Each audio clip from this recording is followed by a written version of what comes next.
Assalamualaikum warahmatullahi wabarakatuh. Pemirsa, informasi mengenai Kabupaten Kota Waringin Timur dan sekitarnya telah kami rangkum untuk Anda dalam Jurnal Kotim. Bersama saya Fibi Srayu Anita, berikut informasi selengkapnya.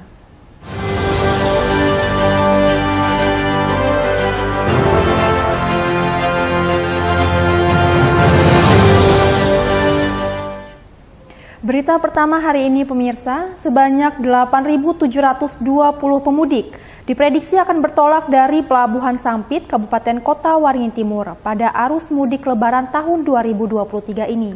Angka jumlah pemudik tersebut meningkat 16% dibandingkan arus mudik tahun lalu.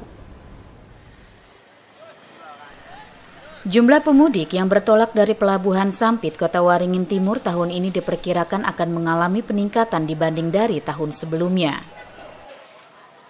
Prediksi naiknya jumlah pemudik tersebut terjadi seiring dengan telah dicabutnya status pemberlakuan pembatasan kegiatan masyarakat atau PPKM oleh pemerintah pusat.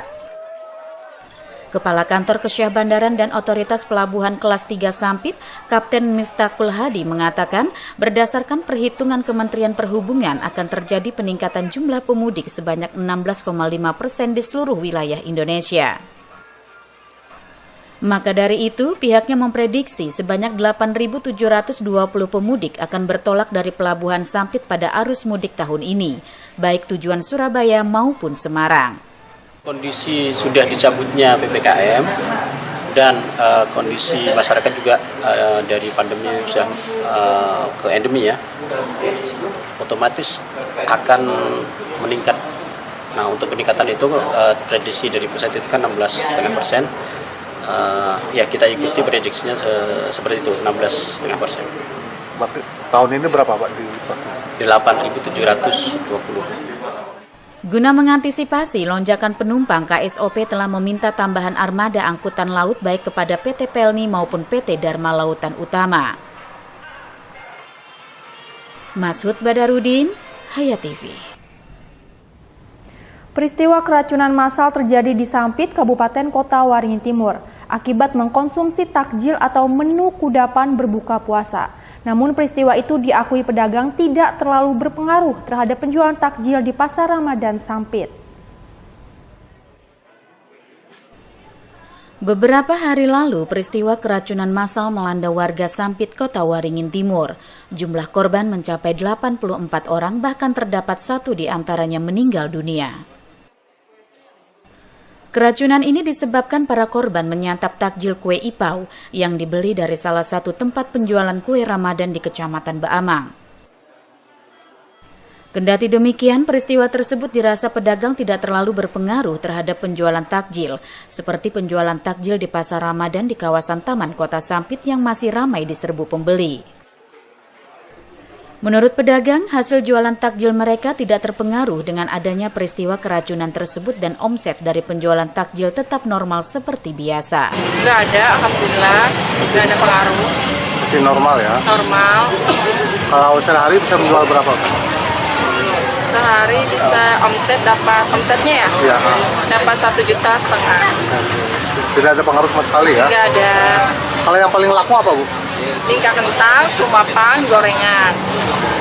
Sementara itu, Balai Besar Pengawas Obat dan Makanan atau BBPOM Palangkaraya telah turun mengambil sampel bahan baku takjil kue ipau yang diduga menjadi penyebab keracunan. Sebagai antisipasi dan pengawasan, pengambilan sampel juga dilakukan di Pasar Ramadan yang ada di Sampit. Masud Badarudin, Hayat TV. Pemerintah Kabupaten Kota Waringin Timur menggelar rapat koordinasi bersama sejumlah instansi vertikal guna mempersiapkan segala kebutuhan dalam menghadapi Lebaran Idul Fitri 1444 Hijriah tahun 2023 ini. Bupati Kota Waringin Timur Haliki Nur memimpin langsung rapat koordinasi persiapan Lebaran 1444 Hijriah di Aula Anggrek Tebu Lantai 2 Sekretariat Daerah setempat. Rakor ini dihadiri oleh Dandim 1015 Sampit Letkol Infantri Abdul Hamid serta Kapolres Kota Waringin Timur AKBP Sarvani. Rakor juga dihadiri oleh sejumlah pimpinan instansi vertikal serta kepala satuan organisasi perangkat daerah. Bupati Kota Waringin Timur Halikinur mengatakan, rakor ini bertujuan untuk mempersiapkan berbagai keperluan dalam menghadapi Idul Fitri 1444 Hijriah. Hasil dari rapat tersebut antara lain pendirian posko mudik lebaran di sejumlah titik, serta antisipasi kelangkaan pangan selama Ramadan, termasuk pula antisipasi lonjakan pengunjung di berbagai objek wisata yang ada. Ada beberapa hal yang kita bahas tadi dan kita sepakati bersama dalam rangka antisipasi. Yang pertama yaitu pendirian posko-posko pada titik-titik tertentu atau daerah yang rawan, misalnya contoh yang kemungkinan terjadi penumpukan penumpang seperti pelabuhan udara, pelabuhan laut, dan juga ada daerah-daerah yang khususnya lintas-lintas perbatasan, misalnya di Telawang, di Teluk Sampit, di Cempaka Hulu, sehingga kita juga akan mendirikan pos di sana. Begitu juga kita mengantisipasi terhadap apabila terjadi kelangkaan bahan pokok kebutuhan Ramadan ini juga kita antisipasi. Jadi kita sudah membahas semua tahap tersebut karena khususnya objek-objek wisata itu tetap dibuka. Dengan adanya keputusan rapat ini diharapkan Lebaran Idul Fitri 1444 Hijriah tahun ini bisa kondusif dan lancar, baik sebelum maupun sesudah Lebaran. Masud Badarudin, Hayat TV. Kenaikan harga beras, rokok kretek filter, hingga angkutan udara. Andil terjadi inflasi di Kota Sampit. BPS mencatat Maret 2023, Kota Sampit mengalami inflasi 0,48%.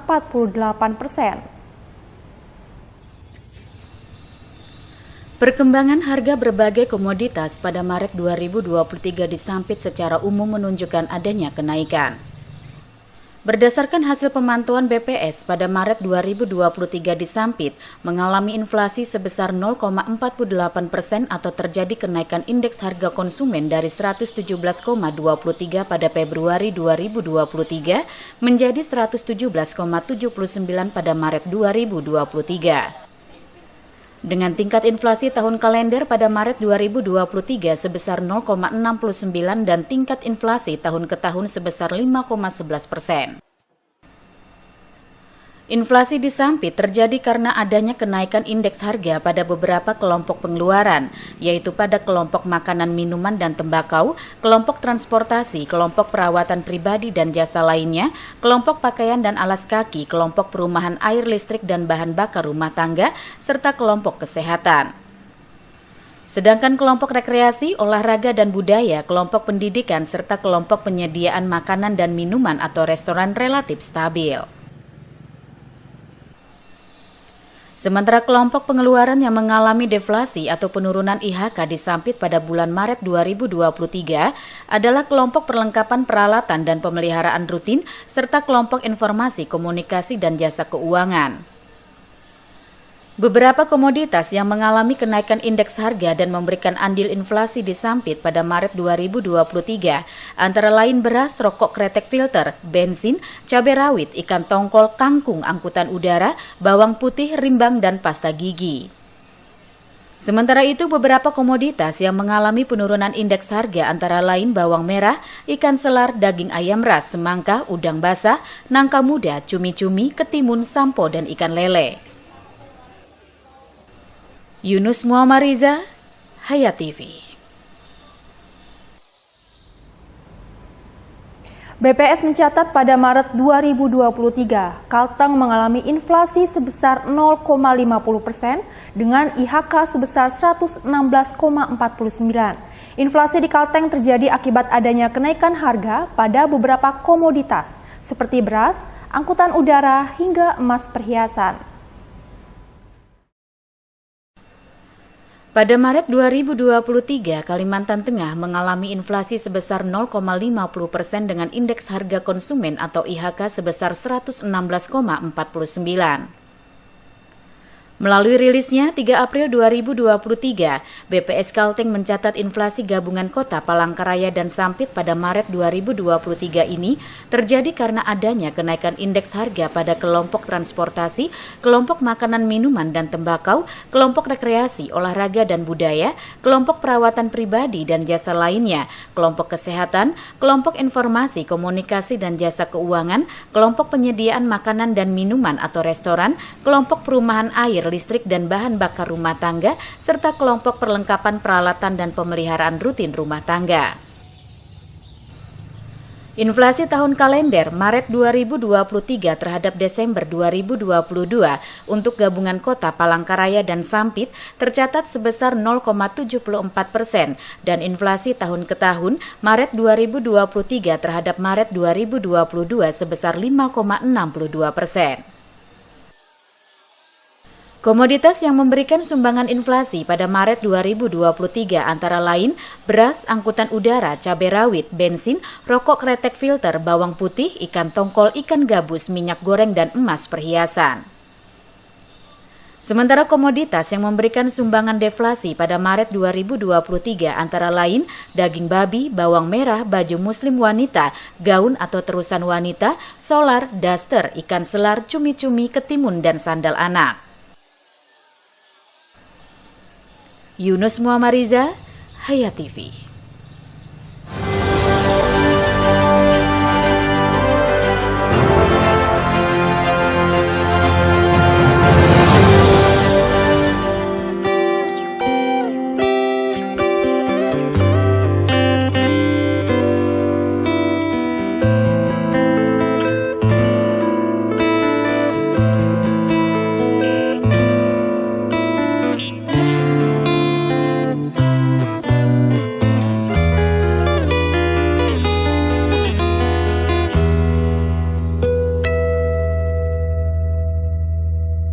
Ramadan suci dan indah menawan kali ini. Bismillahirrahmanirrahim. Assalamualaikum warahmatullahi wabarakatuh. Marhaban ya Ramadan. Saya Haji Halikinor SIMM, Bupati Kotonen Timur beserta seluruh keluarga mengucapkan selamat menjalankan ibadah puasa Ramadan bagi seluruh umat Islam Kabupaten Kotonen Timur. Semoga Allah Subhanahu wa Ta'ala memberikan kita kekuatan dan kesabaran dalam menjalankan puasa, serta memberikan kita banyak pahala dan berkah di bulan suci ini. Selama bulan Ramadan, marilah kita memperbanyak ibadah, meningkatkan ketakwaan kepada Allah Subhanahu wa Ta'ala dan memperbaiki diri kita menjadi lebih baik dari sebelumnya. Saya berharap Ramadan kali ini menjadi momentum yang spesial bagi kita semua, di mana kita dapat merenungkan diri, menghargai kehidupan dan mempererat tali silaturahmi antara sesama umat muslim. Semoga Allah Subhanahu wa Ta'ala memberikan kemudahan dalam menjalankan puasa dan menerima amal ibadah kita dengan penuh kerjaannya. Selamat menjalankan ibadah puasa Ramadan 1444 Hijriah tahun 2023 Masehi. Semoga kita dapat mencapai kemenangan di akhir bulan suci ini. Billahi taufiq wal hidayah. Wassalamualaikum warahmatullahi wabarakatuh. Nafsu durjana berbajukan kesenangan, menghadang kemaksiatan, bertopeng kegembiraan.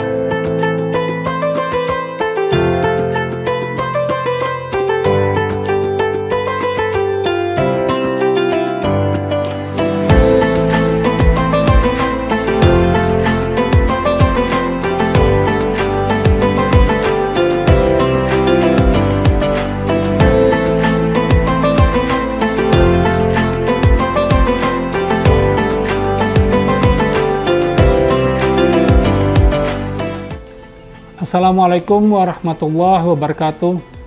Marhaban ya Ramadan, selamat datang bulan Ramadan. Semoga kita bisa menjalani bulan penuh berkah ini dengan penuh kebahagiaan. Mari gunakan kesempatan ini untuk membersihkan hati dan memperbaiki diri, serta mendekatkan diri kepada Allah Subhanahu wa Ta'ala. Saya Haji Tajuddin Nur Asra, pemimpin Bangkalteng Cabang Sampit, mengucapkan selamat menunaikan ibadah puasa Ramadan 1444 Hijriah. Semoga di bulan penuh berkah ini, bulan penuh hikmat ini, kita semua mendapatkan kesabaran, kekuatan, dan ketenangan hati, serta mencapai derajat takwa di sisi Allah Subhanahu wa Ta'ala. Wassalamualaikum warahmatullahi wabarakatuh.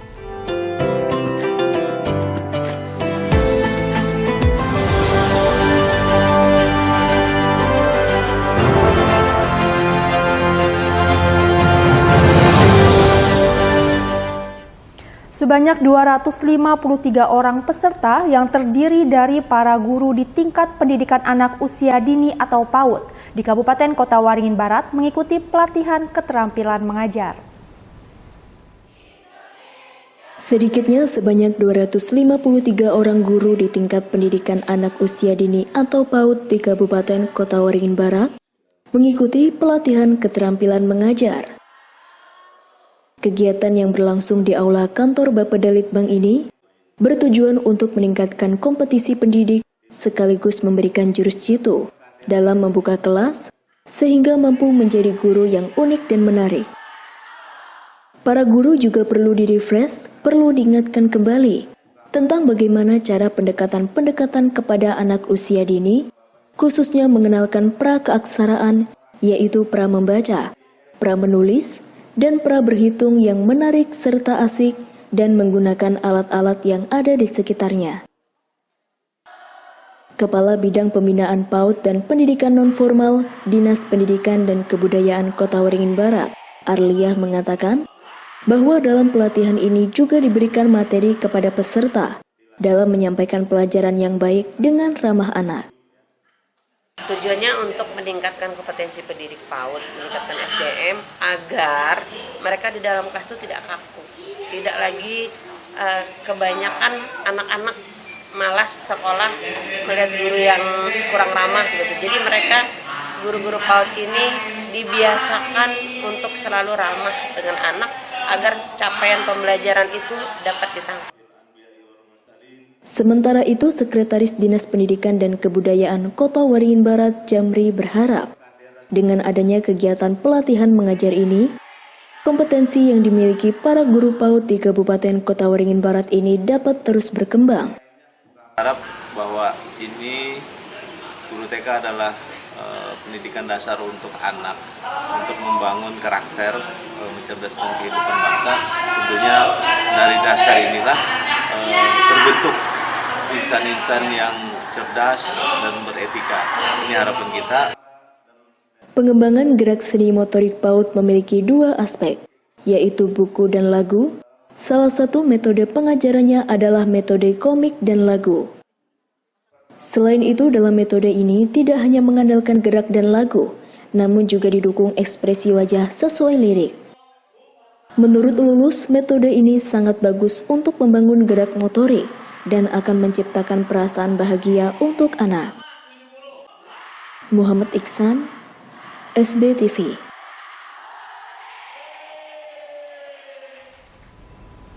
Demikian pemirsa, informasi tadi sekaligus menutup jumpa kita pada kali ini. Saya Fibi Srayu Anita mewakili jajaran yang bertugas mohon undur diri dari hadapan Anda. Terima kasih dan sampai jumpa. Wassalamualaikum warahmatullahi wabarakatuh.